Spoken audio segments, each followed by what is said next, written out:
नमस्कार विद्यार्थी मित्रांनो, आज आपण पाहणार आहोत बहुपदींचा भागाकार या घटकावरील काही उदाहरणे. तर आपल्याला x तिसरा घात वजा 4x वर्ग अधिक 6x वजा 3 ला x वजा 1 न भागायचे. या ठिकाणी x तिसरा घात आहे आणि इथं x आहे, म्हणून आपण या ठिकाणी घेऊ x वर्ग, कारण x वर्गला गुणलं की x तिसरा घात येतो. मग इथं x तिसरा घात वजा x वर्ग वजा बाकी याला ऋण चिन्ह आलं, याचं धन, हे दोघं एकमेकांना गेले. ऋण 3x वर्ग अधिक 6x वजा 3. आता इथं ऋण 3x वर्ग आहे, म्हणून इथं घेऊयात ऋण 3x. आता 3xनं ह्याला गुणलं की आलं ऋण 3x वर्ग ऋण ऋण धन 3x वजा बाकी याचं चिन्ह बदलणार, हे दोघं गेले. 6xमधून ऋण 3x गेले, 3x उरले, हे वजा 3 घेतले. आता भाग बसला अधिक 3चा. 3ने इथं गुणलं की आलं 3x, 3ने इथं गुणलं की आलं ऋण 3 वजा याचं चिन्ह धन, हे दोघं गेले, 0 उरलं. म्हणजे आपला भागाकार आला हा, म्हणजेच पर्याय आहे पहिला. x वर्ग अधिक 17x वजा 50 या बहुपदीस 12ने भागल्यावर बाकी किती येते? आता आपण या ठिकाणी प्रत्यक्ष भागाकार करून बाकी काढूया. x वर्ग अधिक 17x वजा 50 आणि याला भागायचं आहे x अधिक 12ने. आता इथे x वर्ग आहे, इथे x आहे, त्यामुळे भाग पहिल्यांदा बसला xचा, कारण xला xनं गुणले की आलं x वर्ग, xनं 12ला गुणले की आले 12x वजा बाकी याचं चिन्ह ऋण, हे दोघं गेले x वर्ग आणि हे वजा x वर्ग. 17मधून हे 12x गेले, 5x वजा 50. आता इथं 5x आहे, इथं x आहे, म्हणून आपण इथं भाग घालणार आहोत 5नं. 5ने गुणूयात 5x धन 5 आणि हे धन 12, 12 पंचे 60 धन वजा बाकी येतं ऋण चिन्ह येणार, ह्याला ऋण आलेलंच आहे, हे दोघे एकमेकांना गेले. आता या ठिकाणी काय उरलं बघा, तर ऋण आणि ऋण आहे, त्यामुळे यांची बेरीज ऋण 0, 6 आणि 5 11. समान चिन्ह असल्यावर बेरीज करायची असते, त्यामुळे ऋण 50 ऋण 60 आले, ऋण 110, म्हणजेच बाकी उरली ऋण 110, म्हणजे उत्तर आलं पर्याय क्रमांक 3. बघा आता पुढचं उदाहरण आहे. बहुपदीस a अधिक 3ने भागल्यास भागाकार a वजा 2 येतो व बाकी 16 उरते, तर ती बहुपदी कोणती? आता आपल्याला भाज्य, भाजक, भागाकार, बाकी याच्यामधला संबंध माहिती आहे. काय संबंध आहे? तर भाज्य बरोबर भाजक गुणिले भागाकार अधिक बाकी. आता या ठिकाणी a अधिक 3 भागले, म्हणजे हा भाजक आहे, a अधिक 3 गुणिले भागाकार आला आहे a वजा 2 आणि बाकी आलेली आहे 16 आणि भाज्य म्हणजेच आपली बहुपदी येणार आहे. मग आता पहिल्यांदा हा गुणाकार करू. बघा a अधिक 3 आणि a वजा 2, aचा वर्ग, 3तून 2 गेला 1 उरला, म्हणजे अधिक 1 a आणि 3 दोन्ही ऋण 6 आणि हे अधिक 16 मी असेच लिहिते, म्हणजेच काय आलं a वर्ग वजा a वर्ग. आता हे सोडूयात, a वर्ग हे अधिक 1a आणि ऋण 6 आणि हे धन 16, म्हणजे आले धन 10, म्हणजेच आपली बहुपदी आली a वर्ग अधिक a अधिक 10. म्हणजेच बघा पर्याय कुठला आला, तर पर्याय 4. यम घन अधिक 4m वर्ग अधिक यम अधिक 2 ला यम अधिक 2 भागल्यास भागाकार व बाकी किती येईल? आता या ठिकाणी यम घन आहे, इथं यम आहे, म्हणजे पहिल्यांदा आपण यम वर्गण भागू. यम वर्गण याला गुणलं की आलं यम घन, यम वर्गला याला गुणले की आले अधिक 2 यम वर्ग. वजा बाकी याचं चिन्ह ऋण होणार. हे दोघं गेले यम घन आणि ऋण यम घन. आता हे धन 4 यम वर्ग आहे आणि हे ऋण 2 यम वर्ग आहे, म्हणजे आले 2 यम वर्ग. हे आहे तसं लिहिते अधिक यम अधिक 2. आता इथं 2 यम वर्ग आहे आणि इथं यम आहे, म्हणून आपण याला इथे भाग बसूया 2 यमचा. कारण 2 यमला याला गुणलं की आलं 2 यम वर्ग. आता 2 यमनं अधिक 2ला गुणूयात, म्हणजे आले अधिक 4 यम. तर वजा बाकी याचं वजा आहे, याचं पण वजा आहे. हे दोघं गेले. या ठिकाणी हे धन यम आणि हे ऋण 3 यम आहे, इथे आले ऋण 3 यम, वर्ण घेतले हे अधिक 2. आता इथं बघा, इथं यम आहे आणि इथं ऋण 3 यम आहे, म्हणून आपण पहिल्यांदा इथं ऋण 3 बघूया. ऋण 3 यमला गुणलं की इथं आले ऋण 3 यम. ऋण 3 धन 2ला गुणलं की आलं ऋण 6. वजा बाकी याची चिन्ह बदललं, याचं पण झालं धन. हे दोघं एकमेकांना गेले, इथं आले धन 2 आणि धन 6, म्हणजे धन 8, म्हणजे फक्त 8 लिहिलं तरी चालेल. म्हणजे भागाकार काय आला तर यम वर्ग अधिक 2 यम वजा 3 आणि बाकी आली 8. आता इथं 8 आहे आणि भागाकार यम वर्ग अधिक 2 यम वजा 3, म्हणजे हा पर्याय दुसरा आहे. 2 यम घन अधिक 6 यम वर्ग अधिक 12 यम अधिक 8 आणि त्याला आपल्याला बघायचं यम अधिक 1. आता इथं 2 यम घन आहे, मग मी इथं पहिल्यांदा 2 घेते आणि इथं यम घन आहे आणि इथं यम आहे, म्हणून घेते यम वर्ग. आता यानं गुणलं की या ठिकाणी आले 2 यम घन. यानं याला गुणलं की आला अधिक 2 यम वर्ग. तर वजा बाकी याला चिन्ह ऋण, याला ऋण. हे दोघं एकमेकांना गेले. 6तून इथं 2 गेले, 4 यम वर्ग अधिक हे 12 यम अधिक 8 आहे तसं घेतलं. आता इथं बघा, इथं यम आहे आणि इथं 4 यम वर्ग आहे, म्हणून मी इथं घेते 4 यम. कारण 4 यमनं यमला गुणलं की इथं आलं 4 यम वर्ग. तर इथे आले अधिक 4 यम वजा याचं वजा याचं वजा. हे दोघं एकमेकांना गेले. 12तून 4 गेले, इथे आले 8 यम अधिक 8. आता इथं यम आहे आणि इथं 8 यम आहे, म्हणून इथं मी घेते 8. कारण 8नं याला गुणलं की आलं 8 यम. 8नं पुढे धन 1ला गुणलं की आले अधिक 8. पुन्हा वजा बाकी याला ऋण यांना ऋण. हे दोघं एकमेकांना गेले, हे दोघं एकमेकांना गेले, म्हणजे बाकी उरली 0. म्हणजे काय आला भागाकार 2 यम वर्ग अधिक 4 यम अधिक 8. पण आता इथं दिसत नाही आहे पर्यायात, पण इथे बघा 2 यम वर्ग अधिक 4 यम अधिक 8. इथं सगळीकडे आपण 2 कॉमन काढूया. 2 कॉमन काढलं की इथं आला यम वर्ग. 2 दुणे 4 म्हणजे 2 यम. 2 चौक 8 अधिक 4, म्हणजे काय आलं 2 कंसाच्या बाहेर यम वर्ग अधिक 2 यम अधिक 4, म्हणजे पर्याय दुसरा. बघा, आता आपल्याला हा भागाकार करायचा आहे आणि मग उरणारी बाकी काढणार आहे आपण. पीचा 5वा घात आहे, इथं पीचा 3रा घात आहे, मग मी इथे घेते पीचा 2रा घात. कारण पीचा 3रा घात गुणिले पीचा 2रा घात म्हणजे आलं पीचा 5वा घात.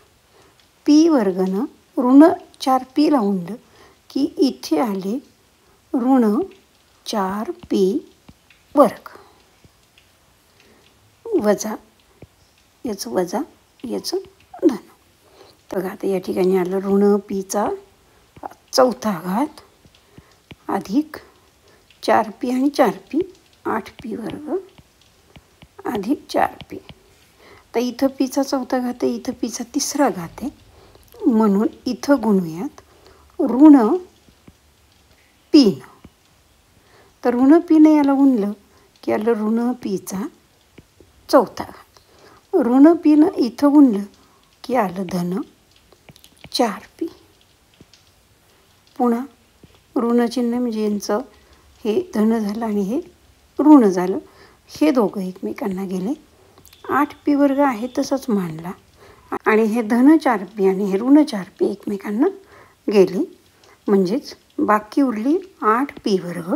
म्हणजेच उत्तर आलं पर्याय तिसरा.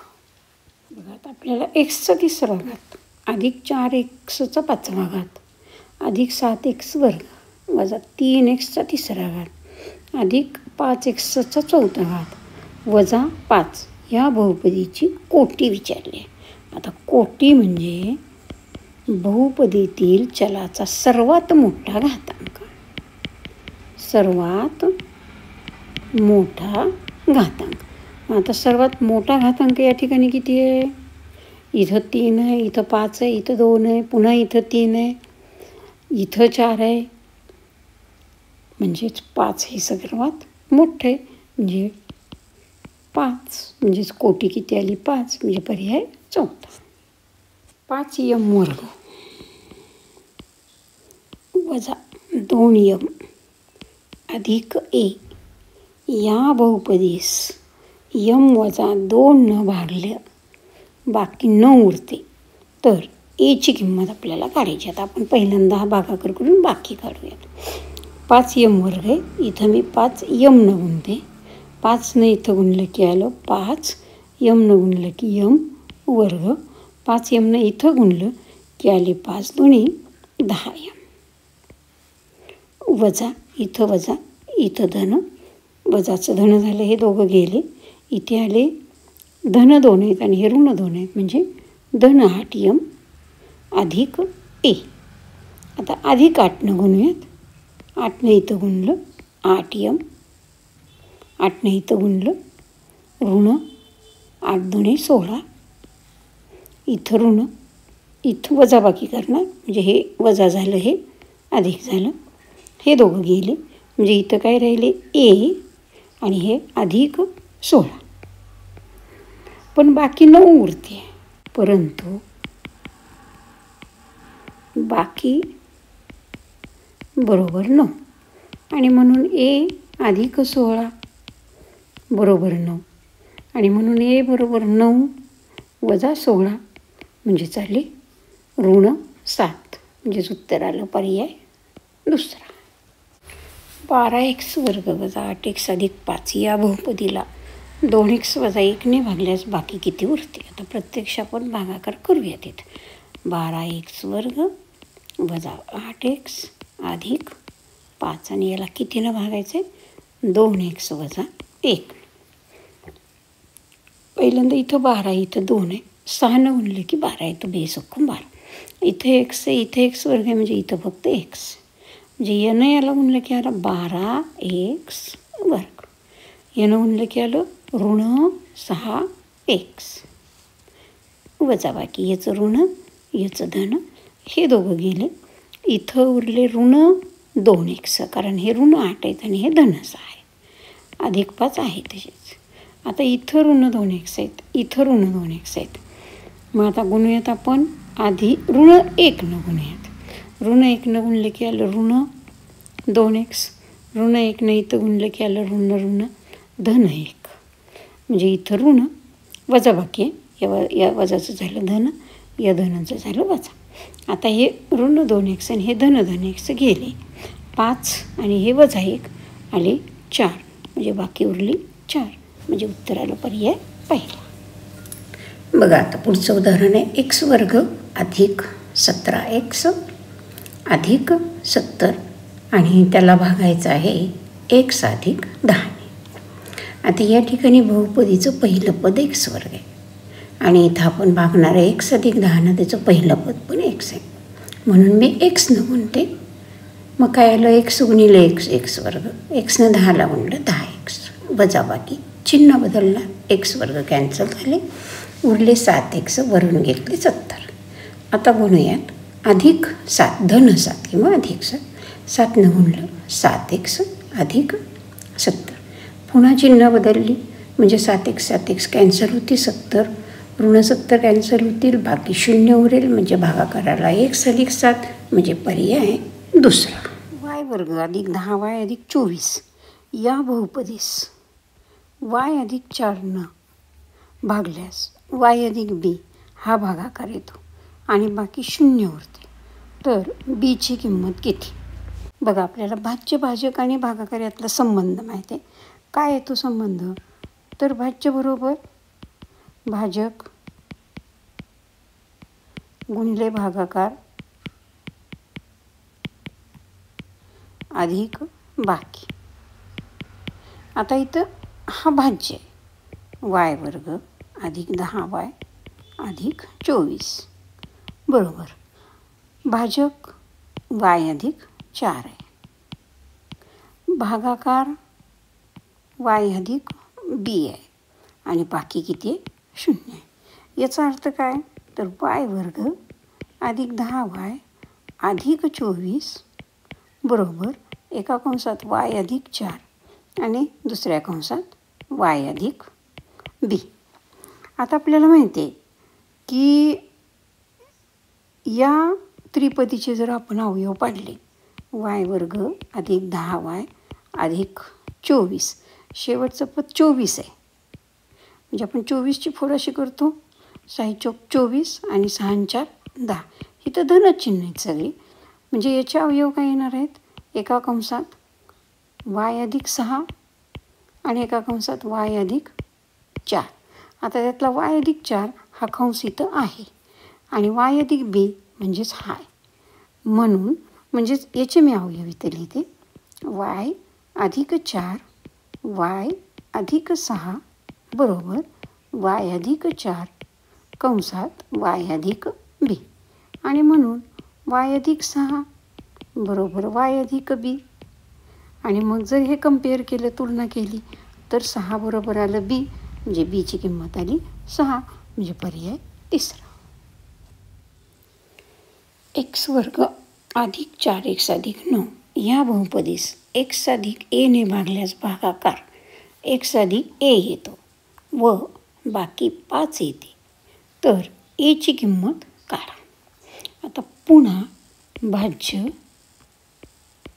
बरोबर भाजक गुणिले भागाकार अधिक बाकी. आता किमती ठेवू. x वर्ग अधिक 4x अधिक 9 भाज्य x अधिक a, भागाकार पण x अधिक a आणि बाकी आहे 5. तर हे सोडूयात. x वर्ग अधिक 4x अधिक 9. आता या ठिकाणी बघा, हा x अधिक aचा वर्ग आहे अधिक 5, x वर्ग अधिक 4x अधिक 9 बरोबर. आता या ठिकाणी बघा, याचा विस्तार करूयात. पहिल्या पदाचा वर्ग अधिक 2 गुणिले पहिले पद गुणिले दुसरे पद म्हणजे गुणिले a अधिक दुसऱ्या पदाचा वर्ग a वर्ग अधिक हे 5 आहे.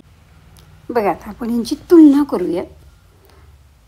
x वर्ग इथं x वर्ग, इथं a वर्ग अधिक 5 आहे आणि इथं हे 4x आहे आणि इथं हे 2ax आहे आणि हे पद समान आहे. म्हणजेच काय आलं तर 2ax बरोबर 4x, xला x जातील म्हणजे आलं 2a बरोबर 4, म्हणजेच a बरोबर आलं 4/2 म्हणजेच 2. म्हणजे a ची किंमत किती आली? 2. म्हणजे उत्तर येणार आहे आपलं पर्याय हा पहिला. आता अजून आपण a ची किंमत इथंही घालून बघू. बघा, इथं घातली की काय येणार आहे? x वर्ग अधिक इथं 2 घातले की 2 आणि 2 4x, इथं घातले की 2चा वर्ग अधिक हे 5 म्हणजे आलं x वर्ग अधिक 4x अधिक 4 अधिक 5, कारण 2चा वर्ग 4 म्हणजेच आलं x वर्ग अधिक 4x अधिक 9. म्हणजे हे पद आणि हे पद आपलं बरोबर आलं. याचा अर्थ आपलं उत्तर बरोबर आहे. 8a घन वजा 125ला आपल्याला 2a वजा 5 भागायचं. तर इथं आहे 8aचा घन, इथं आहे 2a, पहिल्यांदा 4 घेते बेचौकाट, इथं ए आहे, इथं एचा तिसरा घात आहे म्हणून इथं घेते एचा वर्ग. म्हणजे या दोघांचा गुणाकाराला 8a घन. आता ह्यानं गुणलं की आलं 5 ऋण 20a वर्ग वजा बाकी याला ऋण याला धन, हे दोघं गेले. हा आहे तसंच मांडते 20a वर्ग आणि हे मांडते ऋण 125. आता इथं 20a वर्ग आहे अधिक 10a घेते म्हणजे 10 दुणे 20a वर्ग. नंतर आलं ऋण 10 50a, पुन्हा वजा याला वजा याचं वजाचं झालं अधिक, हे दोघं गेले म्हणजे हे असेच मांडते 50a आणि हे ऋण 125. आता इथं 50a इथं 2 आहे म्हणजे इथं लिहिते मी अधिक 25. 25 न गुणलं 25 दोन्ही 50a, 25 पाचा 125 125 वजा याला अधिक ऋण धन. आता हे दोघं एकमेकांना गेले, बाकी शून्य उरली, हे पण दोघं गेले, बाकी इथं शून्य उरली. म्हणजे उत्तर काय आलं 4a वर्ग अधिक 10a अधिक 25 म्हणजे पर्याय दुसरा आला आपल्या या ठिकाणी. आता 2x चौथा घात वजा 4x तिसरा घात अधिक x वर्ग अधिक 4x वजा 3 आणि याला भागायचे x वर्ग वजा 1. आता इथं 2x चौथा घात आहे म्हणून x वर्ग, ह्याला गुणलं की आलं 2x चौथा घात, हे नाही याला गुणलं की आलं 2x वर्ग, पण हे इथं मानते मी वजा 2x वर्ग. आता काय आलं इथं वजाचं झालं आधी कारण वजाबाकी करणार, हे दोघं गेले. इथं राहिलं 4x तिसरा घात, इथे आले अधिक 3x वर्ग अधिक 4x वजा 3. आता इथं वजा पहिल्यांदा 4 आणि x न गुणून म्हणजे आलं 4x तिसरा घात वजा 4x तिसरा घात आला. तर याला गुणलं की आले धन 4x, ते इथे घेऊन एक्सच्या खाली स्वरूपपद तर वजा बाकी म्हणजे ह्याचं अधिक आलं याचं वजा आलं, हे दोघं गेले. हे धन 4x आणि हे ऋण 4x गेले. इथं राहिलं 3x वर्ग वजा 3. आता गुणणार आपण फक्त अधिक 3. 3 नाही तर गुणलं की आले 3x वर्ग, 3 नाही तर गुणलं की आले वजा 3, पुन्हा वजा बाकी याचं ऋण याचं धन, हे दोघं एकमेकांना गेले, हे पण दोघं एकमेकांना गेले, बाकी शून्य उरले. म्हणजेच उत्तर आलं पर्याय चौथा. 4x वर्ग अधिक 3x वजा 7 या बहुपदीला x अधिक 2 भागल्यास भागाकार व बाकी किती आहेत. आता इथं 4 आहे, इथं फक्त x आहे, पहिल्यांदा मी 4 घेते, इथं x वर्ग आहे, इथे x आहे म्हणून इथे घेते x. आता यानं गुणलं की आलं 4x वर्ग, 4 दुणे 8x अधिक 8x वजा बाकी याला ऋण हे दोघं गेले. इथं उरले ऋण 5x, कारण हे चिन्ह येणार आहे आपलं. ऋण 8मधून 3 गेले की उरले ऋण 5, वर्ण घेतले 7. आता इथं ऋण 5 घेऊयात, x आहेच आहे, 5ने इथं गुणलं की आले ऋण 5x, ऋण 5 दुणे 10, पुन्हा वजाबाकी याचं ऋणाचं झालं धन, याचं ऋणाचं झालं धन. आता हे ऋण 5x आणि हे धन 5x गेले, हे ऋण 7 आणि हे धन 7 म्हणजे उरले अधिक 3. म्हणजे भागाकार काय आला 4x अधिक भागाकार काय आला 4x वजा 5 आणि बाकी आली 3, ही झाली बाकी. म्हणजे पर्याय बघा आता कुठला आहे 4x वजा 5 आणि बाकी 3 म्हणजे पर्याय पहिला.